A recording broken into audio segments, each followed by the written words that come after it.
एक निर्दयी धूप के नीचे एक गरीब किसान अपने सूखे खेत में कड़ी मेहनत करता है। धरती फटी हुई और निर्दयी, पसीने से वह तरबतर हो जाता है क्योंकि वह सूखे विस्तार से जूझता है। प्रत्येक हरकत उसके संघर्ष का प्रमाण है। गहरी पीड़ा की एक झलक उसके अनुभवी चेहरे पर उभरती है जो बंजर परिदृश्य को दर्शाती है। वह रुकता है, उसका शरीर थका हुआ है और अपनी निगाहें स्वर्ग की ओर उठाता है। एक मूक विनती बनती है। घोर निराशा में उसके होंठ प्रार्थना में हिलते हैं, सूखे के दुख के खिलाफ दैवीय हस्तक्षेप की तलाश करते हैं। विशाल आकाश के नीचे एक किसान अपने खेत में रुकता है। उसकी निगाहें उसकी भूमि के एक कोने में एक विसंगति की ओर खींची जाती हैं। जिज्ञासा से प्रेरित होकर वह एक पुराने भूले हुए कुएं की ओर बढ़ता है जिसके पत्थर समय के साथ खराब हो गए हैं। वह कुएं के किनारे रुकता है। उसकी आकृति उज्जवल क्षेत्र के खिलाफ सिलहुट है। वह सावधानी से कुएं में झांकता है। उसका चेहरा उलझन से भरा हुआ है क्योंकि वह यह समझने की कोशिश करता है कि अंदर क्या है। कुआं गहरा है, इसका अंधेरा अभेद्य है जो अपनी गहराई में रहस्य छुपाए हुए है। किसान की छाया लंबी खिंचती है। एक मौन सवाल हवा में लटका हुआ है क्योंकि वह कुएं के रहस्य पर विचार करता है। धूप सूखी धरती को गर्म करती है क्योंकि एक किसान रस्सी घुमाता है। एक मौसम से भरी बाल्टी को ठंडे गहरे कुएं में उतारता है। बाल्टी पानी में डूब जाती है, जीवन देने वाले तरल से भर जाती है। जैसे किसान का मौसम से प्रभावित चेहरा एक आशावादी मुस्कान में बदल जाता है। वह लबालब भरी बाल्टी उठाता है।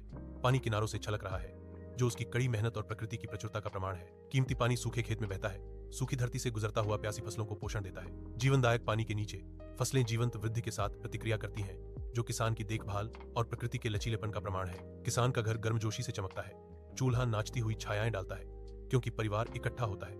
उनके चेहरों पर कृतज्ञता अंकित होती है। लकड़ी की मेज के चारों ओर मुस्कुराहटें हैं क्योंकि वे एक साधारण भोजन साझा करते हैं जो उनके विनम्र आशीर्वाद का प्रमाण है। किसान अपना सिर झुकाता है। एक मूक प्रार्थना स्वर्ग की ओर उठती है। भगवान को उनके सामने भोजन के लिए धन्यवाद देती है। रात की शांति में एक परिवार का प्यार और आभार विनम्र दीवारों के भीतर गूंजता है। धूप के नीचे एक लालची आदमी एक किसान के खेत में प्रवेश करता है। उसकी आंखें लालच से भरी हुई हैं क्योंकि वह भूमि का सर्वेक्षण करता है। वह किसान की ओर बढ़ता है जो लगन से अपनी फसलों की देखभाल कर रहा है। उनके उद्देश्यों में एक गहरा अंतर है। मैं तुम्हारे जमीन पर बने कुएं के बारे में जानने के लिए उत्सुक हूँ, मुझे इसके बारे में बताओ, लालची आदमी ने पूछा। उसकी आवाज झूठी जिज्ञासा से भरी हुई थी, बुरी मंशा से। लालची आदमी अत्यधिक मात्रा में पानी निकालने का प्रयास करता है। उसके कार्य उसकी स्वार्थी इच्छा को प्रकट करते हैं। जलती धूप के नीचे एक लालची आदमी जंग लगी चरखी घुमाता है। एक पुरानी बाल्टी को प्राचीन कुएं की गहराई में उतारता है। वह तनावग्रस्त है। उसके चेहरे पर प्रत्याशा अंकित है।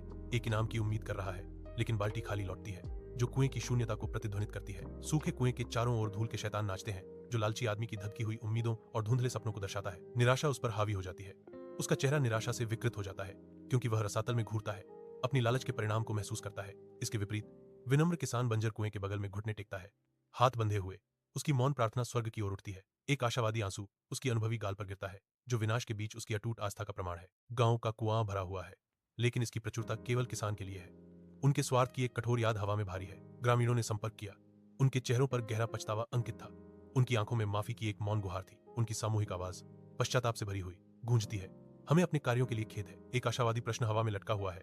विनम्रता पर बना एक नाजुक पुल। क्या हम दोस्त बन सकते हैं? किसान देखता है। उसका भाव अस्पष्ट है। गांव का भाग्य दांव पर लगा है।